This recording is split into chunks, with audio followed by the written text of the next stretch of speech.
જો વિડીયોમાં બતાવેલી રીતે ઘરની જ વસ્તુથી આ પૌવાની ચકરી એકવાર બનાવશો તો હંમેશા ચકરી ક્રિસ્પી અને ટેસ્ટમાં બેસ્ટ જ બનશે. તો 1 કપ જાડા પૌવાને ચાળી લઈએ અને કોટનના ચોખ્ખા કપડાથી લૂછી લઈએ. પછી પૌવા અને અડધો કપ દાળિયાની દાળને કડક થાય ત્યાં સુધી શેકી લઈએ અને ઠંડા થવા દઈએ. પછી બંનેને ગ્રાઇન્ડ કરીએ એટલે આવો લોટ બની જશે. પછી 1/2 કપ ચોખાનો લોટ અને ગ્રાઇન્ડ કરેલા લોટને ચાળી લઈએ. 3 ચમચી સફેદ તલને અધકચરા વાટીને ઉમેરીએ. તે જ રીતે સરસ ફ્લેવર માટે અજમો પણ વાટીને ઉમેરીએ. પછી તેમાં હળદર, ધાણા જીરું, લાલ મરચું, હિંગ અને મીઠું ઉમેરી અને મિક્સ કરીએ. પછી 4 ચમચી ગરમ ઘીનું મોણ એડ કરીએ.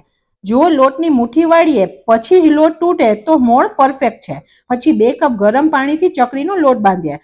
લોટ એકદમ સ્મૂથ ટેક્સચર વાળો બને તેના માટે સરસ મસળી લઈએ અને રોલ બનાવીએ. સંચાની જાળીમાં અને સંચાની અંદર તેલ લગાવી અને તેલ વાળો ભાગ ઉપર રહે તે રીતે જાળી મૂકીએ. પછી ઉપરના ભાગમાં પણ તેલ લગાવી લુઓ ભરી અને ચકરી પાડીએ. એકદમ આસાનીથી ક્રેક વગર ચકરી પડી જશે.